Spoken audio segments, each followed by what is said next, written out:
ரோட்டோரத்துல நான் ஒரு குருட்டு பெண்ணை காப்பாத்தினேன். இரவு வந்தாலே அவன் என் மார்பில விரலால் வட்டம் வரைய பிடிக்கும். சில நேரம் என் கழுத்துக்கு அருக வந்து ஆப்பிள் எறும்ப மெதுவா கடிப்பதும் அவளோட பழக்கம். அந்த நேரங்கள்ல அவ சிரிப்பே வேற மாதிரி இருக்கும். பிறகு ஒரு நாள் அவளோட உண்மையான ஐடென்டிட்டி திரும்ப கிடைச்சுது. அவ சாதாரண பெண் இல்ல, ஹாய் குடும்பத்தோட வாரிசு. அந்த ஸ்டேட்டஸ், அந்த உலகம் என்ன மாதிரி ஏழை பையனுக்கு மேட்ச் ஆகாதுன்னு நான் நினைச்சேன். அதனால ஒரு ஃபேக் டெத் சர்டிஃபிகேட் விட்டுட்டு அவளிடம் சொல்லாமலே நான் ஓடி போயிட்டேன். ஆனா விமானத்திலிருந்து கீழே இறங்கிய உடனே அவளோட பாடி கார்ட்ஸ் என்ன சுத்தி நின்னாங்க. எதுவும் கேட்காம நேரா ஒரு வெட்டிங் வென்யூக்கு கூட்டிக்கிட்டு போனாங்க. அங்க மணப்பெண் ட்ரெஸ்ல அவ நின்னு இருந்தா. என்ன பார்த்து மெதுவா சிரிச்சா. மாஸ்டர் நல்லா பிஹேவ் பண்ணலனா? அப்படின்னா கத்துக் கொடுக்க வேண்டியதுதானே. அந்த சிரிப்புக்குள்ளேயே ஒரு டேஞ்சரஸ் காம் இருந்தது. அதுக்கப்புறம் என் ஏஜென்ட் என்ன ஒரு எக்ஸிபிஷனுக்கு கூட்டிட்டு போனா. இன்றைய மெயின் இன்வெஸ்டர் அவர்தான்னு சொன்னா. நான் உள்ளே போன உடனே ஃப்ரீஸ் ஆயிட்டேன். கூட்டத்தின் நடுவில் லீசியா நின்னிருந்தா, கையில் ஷாம்பெயின் கிளாஸ். அவளை சுத்தி எல்லாரும் ஃபிளாட்டரிங் பேசிக்கிட்டு இருந்தாங்க. மேடம் லீ, இந்த எக்ஸிபிஷன்ல நீங்கள் இன்வெஸ்ட் பண்ணதெல்லாம் உங்க ஃபியான்சி காரணமாம். அந்த பெயிண்டிங்ல இருக்கும் சிலுவட் கூட அவர்தானே. லீசியா அமைதியா ஷாம்பெயின் சிப் பண்ணினா. அவ முகத்துல எந்த இமோஷனும் தெரியல. ஆனா மற்றவர்கள் பேசிக்கிட்டே இருந்தாங்க. அந்த ஆக்சிடென்ட்டுக்கு பிறகு உங்களை கவனிச்சது அவர்தானே. இப்ப ஃபைனலி நீங்கள் இருவரும் சேரப்போறீங்க. Made for each other couple. அந்த வார்த்தை கேட்டவுடனே லீசியா குளிர்ந்த பார்வையோட தலையசைத்தா. மற்றவர்கள் இன்னும் பேச முயற்சிச்சாங்க. ஆனா அவ கிளாஸ மெதுவா சுழற்றிக்கிட்டே இடைமறித்தா. அவர் இப்போ வானத்திலிருந்து நம்மை பார்த்து கொண்டிருக்கார். அந்த வார்த்தை கேட்டதும் நான் நீளமா மூச்சு விட்டேன். ஆமாம், நான் ஏற்கனவே செத்துப்போனவன்தானே.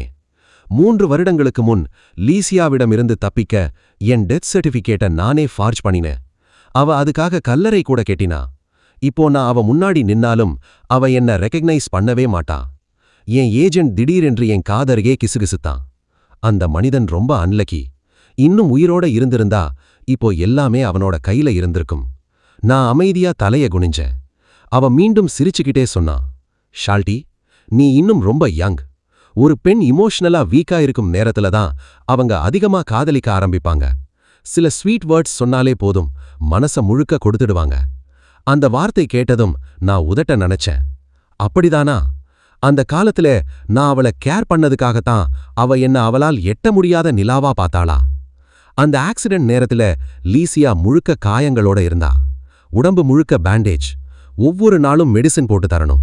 அவளுக்கு தூக்கம் வராத இரவுகள்ல நான் அவளோட அருக உட்கார்ந்திருப்பேன்.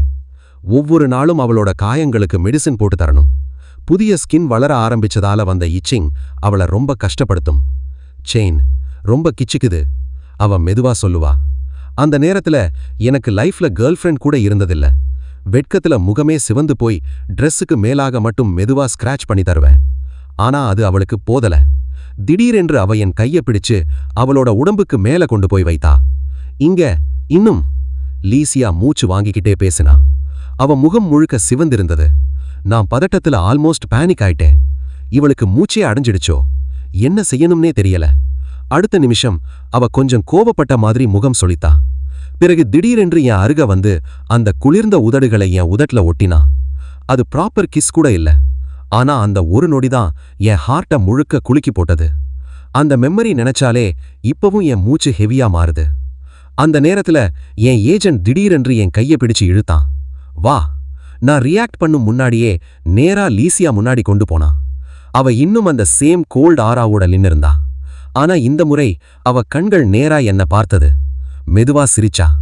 இந்த ஜென்டில்மேன் எங்கேயோ பார்த்த மாதிரி இருக்காரே. அந்த பார்வை என் உடம்புக்குள்ள பிளட் ரிவர்ஸா ஓடுற மாதிரி ஃபீல் கொடுத்தது. லீசியா மேலிருந்து கீழ் வரை என்ன அப்சர்வ் பண்ணினா. நான் அன்கான்ஷியஸா என் வலது கையை டச் பண்ணிக்கிட்டேன். இல்ல, அவ கண்டுபிடிக்க மாட்டா. 1 வருடம் முழுக்க அவ என்னோட சேம் பெட் ஷேர் பண்ணியிருந்தாலும், ஒரு கிட்டன் மாதிரி என் முகத்தையும் உடம்பையும் கடிச்சிக்கிட்டே இருந்தாலும் என்னை எப்படி இருப்பேன்னு அவளுக்கு முழுசா தெரியாது. அதுவும் அவ மனசுல நான் ஏற்கனவே டெட் பர்சன். என் ஏஜென்ட் உடனே அறிமுகப்படுத்தினா. மேடம் லீ, இவர் ஜின்டின்சன். நான் ரீசென்ட்லி சைன் பண்ண நியூ பெயிண்டர். அவர் ரெஸ்பெக்ட்ஃபுல்லா கிளாஸ் உயர்த்தினா. லீசியா புருவத்தை சற்றே உயர்த்தினா. அவ பார்வை டீப்பா இருந்தது. எதையோ என் உள்ளிருந்து இழுத்து பார்க்க முயற்சிப்பது மாதிரி. அப்படியே நம்ம ஃபர்ஸ்ட் மீட்டிங் நினைவுக்கு வந்தது. 2 வருடங்களுக்கு முன் என் பாட்டியோட ஹாஸ்பிட்டல் ஃபீஸ்க்காக நான் கஷ்டப்பட்டு மணி சேர்த்தேன். ஃபைனலி அமௌண்ட் ரெடியா ஹாஸ்பிட்டல் வந்தப்போ 10 நிமிஷத்துக்கு முன்னாடி தான் அவங்க பாஸ்ட் அவேன்னு சொன்னாங்க. அந்த நிமிஷம் நான் காரிடார்ல உட்கார்ந்தபடியே தலைய பிடிச்சுக்கிட்டேன். உலகமே எம்டியா ஃபீல் ஆனது. அப்போதான் சில நர்சஸ் ஒரு ஸ்ட்ரெச்சரை தள்ளி கொண்டு போனாங்க. அவர்கள் பேசிக்கிட்டே இருந்தாங்க. கார் ஆக்சிடென்ட் கேஸ், ஃபேமிலி யாரையும் காண்டாக்ட் பண்ண முடியல, இவ்வளவு யங் வயசு, ட்ரீட்மெண்ட் கண்டினியூ பண்ணவே முடியாது. நான் இன்ஸ்டிங்க்டா அந்த ஸ்ட்ரெச்சர் பக்கம் பார்த்தேன். அங்க லீசியா படுத்திருந்தா. கண்கள் திறந்தபடியே இருந்தது. உடம்பு முழுக்க பேண்டேஜ். ஒரே ஒரு கை மட்டும் பெட் ரெயில டைட்டா பிடிச்சிருந்தது. அவ அன்கான்ஷியஸா மெதுவா முணுமுணுத்தா. நான் சாக விரும்பல, யாராவது என்ன காப்பாத்துங்க. அந்த வார்த்தை கேட்ட உடனே என் கையில இருந்த பேங்க் கார்டை நான் இறுக்கமா பிடிச்சேன். என் வாழ்க்கை முழுக்க என்னோட இருந்த ஒரே குடும்பமான பாட்டி இப்போ அந்த பணத்தை தேவையில்லாமல் விட்டுட்டு போயிட்டாங்க. ஆனா இங்க இன்னொரு உயிர் அதுக்காக போராடிக்கிட்டு இருந்தது. இது என் ஃபேட்டா? அந்த பாட்டி மேல இருந்து என்னை தனியா விட்டுடக்கூடாதுன்னு பயந்துட்டு இதெல்லாம் செஞ்சாங்களோன்னு தோணுச்சு. நான் உடனே எழுந்து நர்ஸ் கைப்பிடிச்சேன். என்கிட்ட காசு இருக்கு. அதுக்கப்புறம் என்னோட சேமிச்சிருந்த எல்லா பணத்தையும் செலவு பண்ணி லிஷியாவை காப்பாத்தினேன். அவளை வீட்டுக்கு கூட்டிட்டு போய் ரொம்ப கேர்ஃபுல்லா பார்த்துக்கிட்டேன். அவ எப்பவும் என் காதுல பூனை மாதிரி மெதுவா சினுங்கிக்கிட்டே இருப்பா. சில நேரம் அந்த வாழ்க்கையே கெட்டதில்ல போல ஃபீல் ஆனது. அந்த நேரத்துல திடீர்னு என் ஏஜென்ட் குரல் கேக்குது. ஷாதி, என்ன பண்ணிட்டு இருக்க? நான் உடனே ரியாலிட்டிக்கு வந்துட்டேன். அவசரமா தலகுனிஞ்சு லிஷியாவோட சியர்ஸ் பண்ணினேன். அவளோட பார்வை என் ரைட் ஹேண்ட் மேலேயே நிக்குது. 3 வருஷத்துக்கு முன்னாடி ஆக்சிடென்ட்ல என் வலது கை காயமானதுலேருந்து அவளால மீண்டும் பெயிண்டிங் கூட பண்ண முடியல. சாதாரண லைஃப் கூட அவளுக்கு கஷ்டமாயிடுச்சு. என் கை ஸ்வெட்டிங் ஆகி கிளாஸ் ஆல்மோஸ்ட் கீழே விழுற மாதிரி இருந்தப்போதான் லிஷியா லிப்ஸ் டைட் பண்ணிட்டு தன்னோட கிளாஸை எடுத்துக்கிட்டு வேறவர்களோட பேச போயிட்டா. அவளுக்கு என்ன உண்மையாவே அடையாளம் தெரியல. என் ஏஜென்ட் என் ஷர்ட்டை இழுத்து மெதுவா சொன்னான். டா ஷவுதி, உனக்கு லூசா? அந்த மேடம் லியா நம்ம மாதிரி சாதாரண ஆளுங்க டச் பண்ற லெவலே இல்ல. அவங்க கரண்ட் ஃபியான்சே கூட சைல்ட்ஹுட்ல இருந்தே ஃபிக்ஸ் ஆன மேட்ச். இன்னைக்கு அவங்க தலைமுடி ஒரு ஸ்ட்ராண்டு கூட நீ டச் பண்ணினா நாளைக்கு கடல்ல இருந்து உன்னை நான் தான் எடுக்கணும். டச் பண்ணக்கூடாதா? ஆனா அவ உடம்ப பத்தி என்னை விட நல்லா தெரிஞ்சவன் வேற யாரும் இல்ல. 3 வருஷத்துக்கு முன்னாடி அவளோட லைஃப்ல இருந்து வெளியேறணும்னு நான் போய் சொன்னேன். ஒரு இன்வெஸ்டர் எனக்கு எக்ஸிபிஷன் ஸ்பான்சர் பண்ணுவாராம். ஆனா அதுக்காக நான் அவனோட டாய் மாதிரி இருக்கணும்னு கண்டிஷன். அதை கேட்ட உடனே லிஷியா கண்கள் சிவந்து போச்சு. அவ ஓடி வந்து என்னை கட்டிப்பிடிச்சு போகாதன்னு ஆல்மோஸ்ட் அழுத மாதிரி கேட்டா. ஆனா நான் மனசை கல்லாக்கிட்டு அவளை தள்ளி, உன்னை சேவ் பண்ணதெல்லாம் ஜஸ்ட் டைம் பாஸ், விளையாடத்தான்னு சொல்லிட்டேன். ஆனா அதுக்கப்புறம் அவ என்ன நினைச்சாலோ தெரியல. எப்பவும் என்ன மாஸ்டர்னு கூப்பிட ஆரம்பிச்சா. ஒரு நாள் நேரா என்ன பெட் மேல தள்ளிட்டா. இதெல்லாம் என் ஏஜென்ட்டுக்கு தெரிஞ்சா உடனே இன்சென்ஸ்டுக்கு ஏத்தி என் RIP ஃபோட்டோ வச்சிருப்பான்.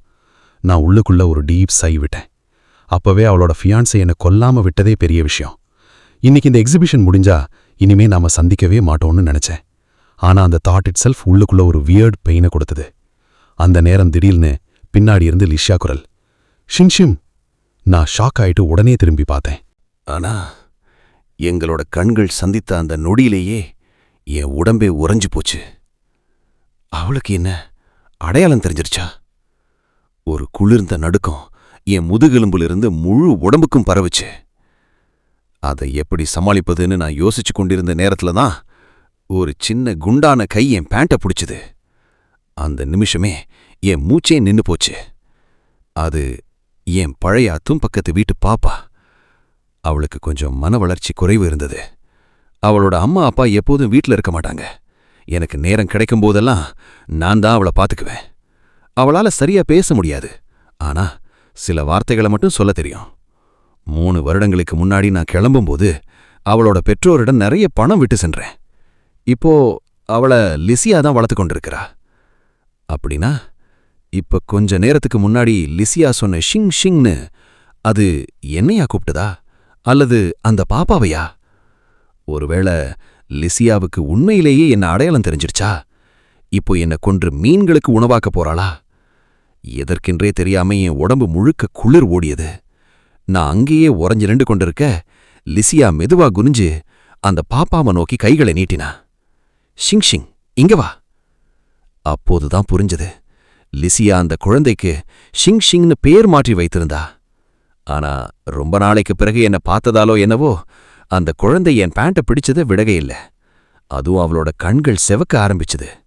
லிசியா சிரிச்சுக்கிட்டே சொன்னா, ஷிங்ஷிங்க்கு மிஸ்டர் ஜே ரொம்ப பிடிச்சிருக்கே போல. அந்த வார்த்தை கேட்ட உடனே என் இதயம் தொண்டைக்கே வந்தது. எனக்கு ஒரே பயம், இந்த பாப்பா என்னை அடையாளம் கண்டுபிடிச்சு எல்லாத்தையும் வெளியில் சொல்லிடுவாளோன்னு. அதனால நான் போலியான சிரிப்போட சொன்னேன், குழந்தைகளுக்கு பெரியவர்கள் பிடிக்கும், அது சாதாரணம்தான். அதோட எனக்கு தொந்தரவு மாதிரி நடித்து காலை லேசா தூக்கி அவளை விலக்க முயற்சிச்சேன். அந்த நொடியிலேயே சுற்றியிருந்த சூழ்நிலை குளிர்ந்து போச்சு. லிசியா உடனே ஷிங்ஷிங்க கட்டிப்பிடிச்சு குளிர்ந்த குரல்ல கேட்டா, மிஸ்டர் ஜே, நீங்க பொதுவா எந்த செல்லப்பிராணியையும் வளர்க்க மாட்டீங்களா?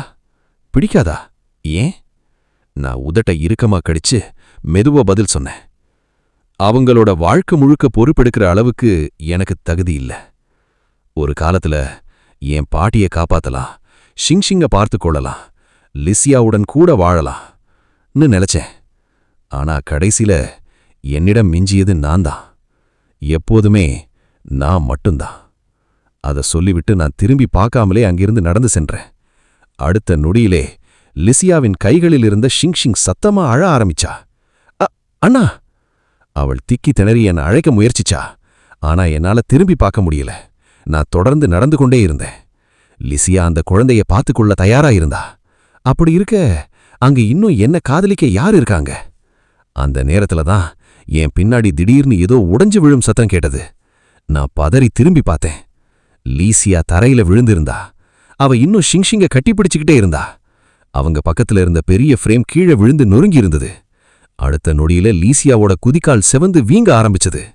யோசிக்க கூட இல்லாம நான் அவளிடம் ஓடிப்போனேன். அவளை என் கைகள்ல தூக்கிக்கிட்டேன். வேற எங்காவது அடிபட்டிருக்கான்னு பதட்டமா பார்த்தேன்.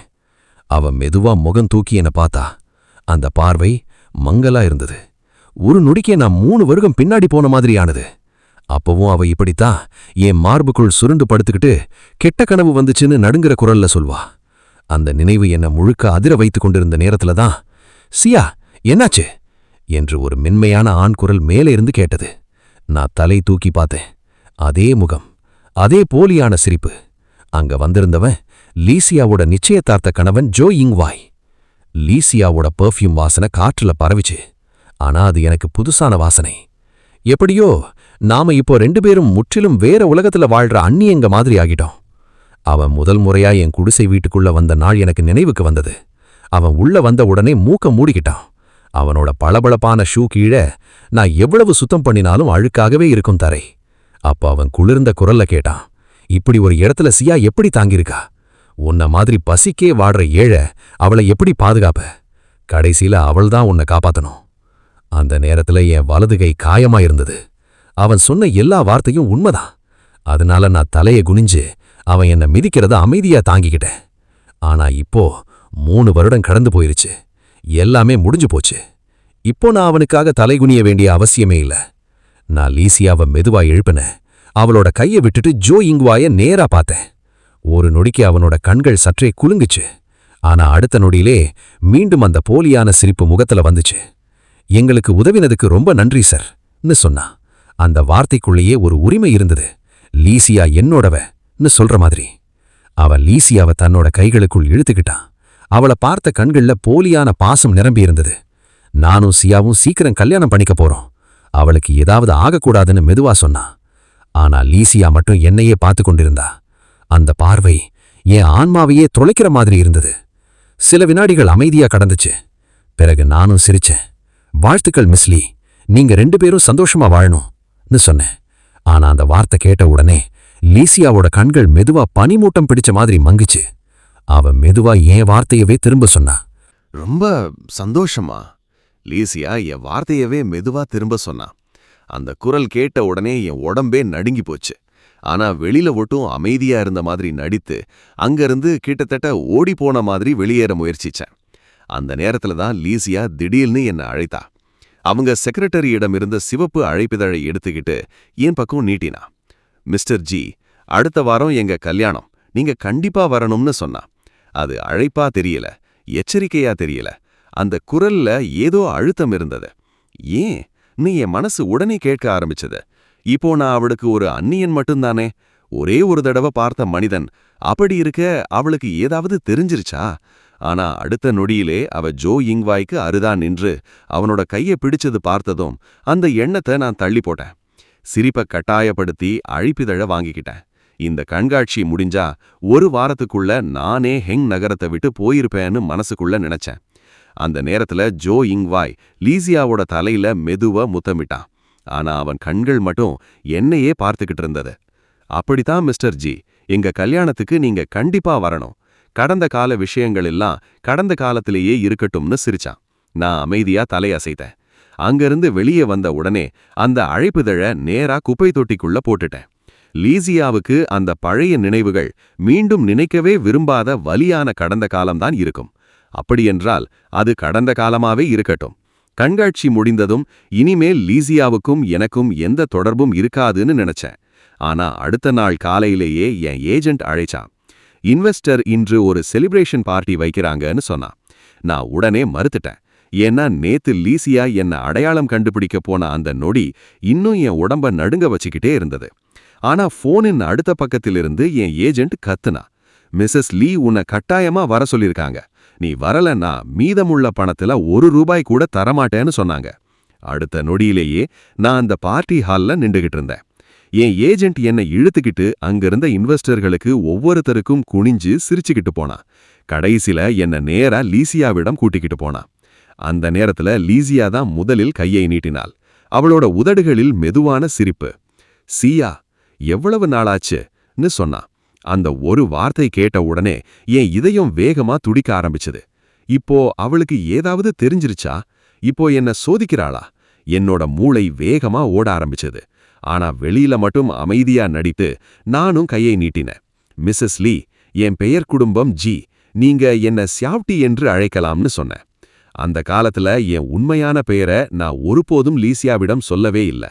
என் பாட்டி மாதிரி என் பேரும் சியான்னு தான் சொன்னேன். அதனால தான் இத்தனை வருடமா அவளால் என்ன கண்டுபிடிக்க முடியல.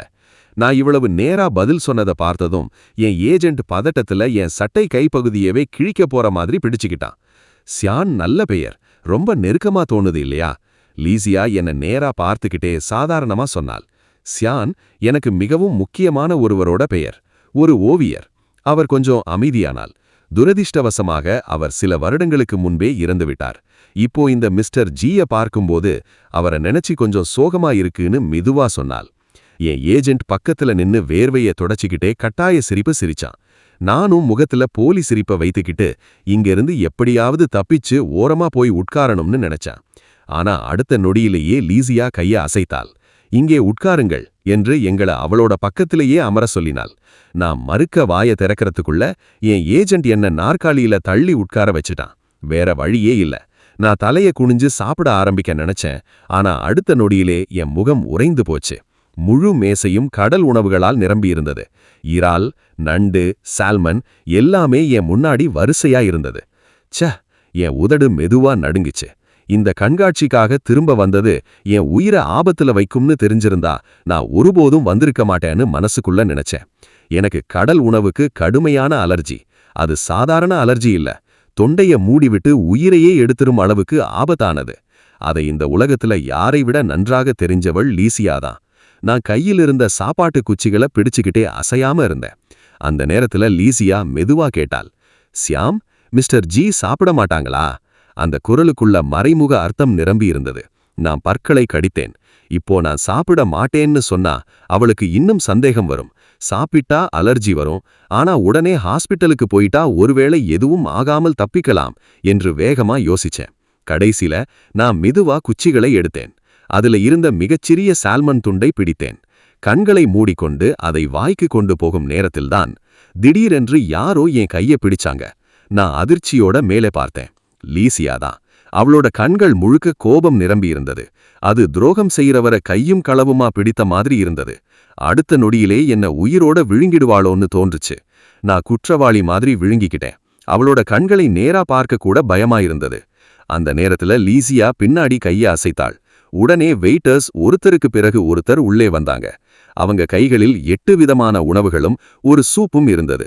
அனைத்தையும் என் பின்னாடி வைத்து ஒரே சத்தத்துல சொன்னாங்க, சார், தயவு செய்து இதை சாப்பிடுங்கள்.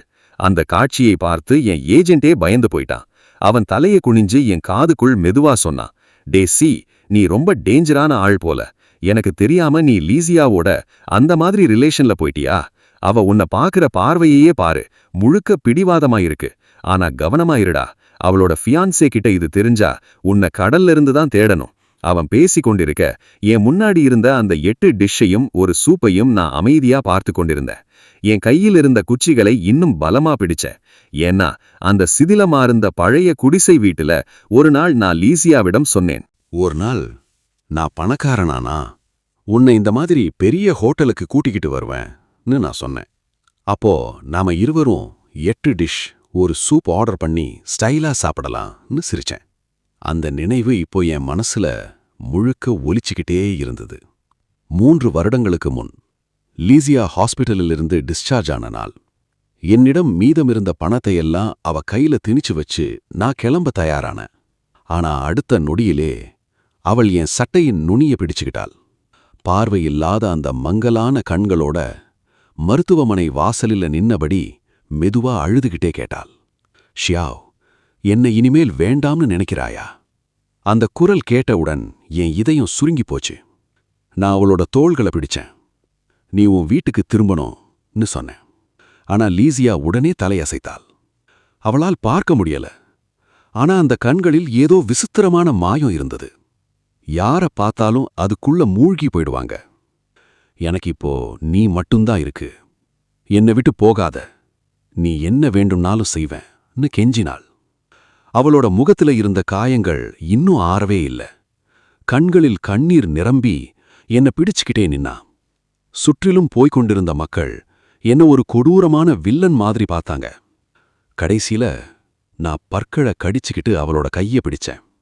அப்படியே என் பழைய சிதிலமான குடிசை வீட்டுக்கு கூட்டிக்கிட்டு போனேன். மருத்துவர் சொன்னார், லீசியாவோட கண்களை குணப்படுத்தணும்னா வெளிநாட்டிலிருந்து வர்ற ரொம்ப விலையுயர்ந்த மருந்துகள் தேவைப்படும்னு. அதற்கு பிறகு நான் ஒரு நாளுக்கு 3 வேலை பார்க்க ஆரம்பிச்சேன்.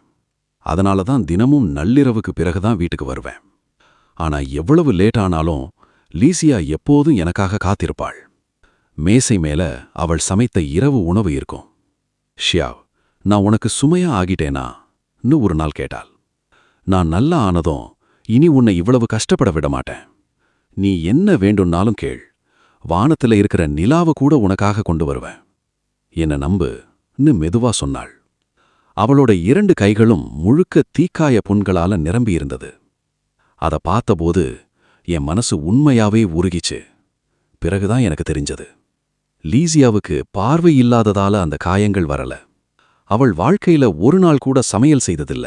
அதனாலதான் அந்த காலத்துல நான் செய்ய தெரிந்த ஒரே விஷயம் அவளை மெதுவா அணைச்சு கொள்வது, அவளோட காயங்களுக்கு மருந்து தடவுவது, வலிக்காத மாதிரி ஊதுவது. அதுதான். என்னடா இதுன்னு சிரிச்சுக்கிட்டே நான் சொல்லுவேன்.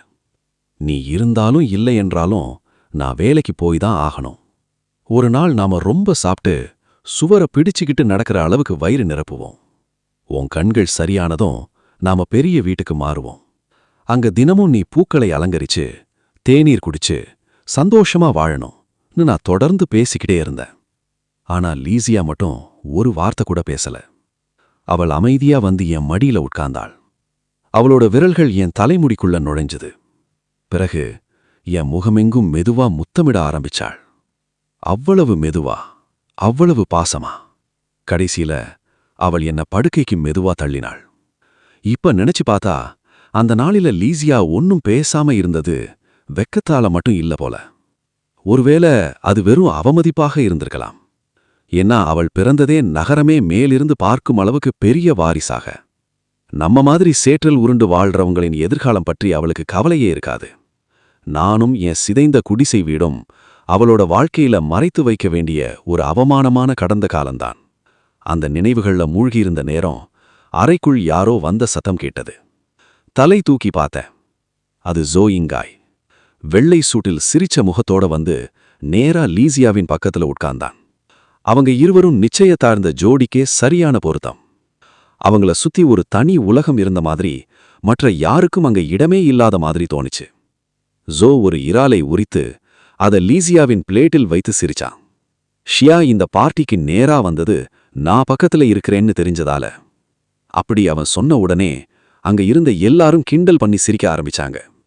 நான் தலைய குனிஞ்சு சாப்பிட்டுக்கிட்டே இருந்தாலும் என் கண்கள் தானாக லீசியாவை நோக்கி போயிடுச்சு. ஆனா அவளோ சிறிதும் வெட்கப்படல. மாறாக திருப்தியோட புருவத்தை உயர்த்தினாள்.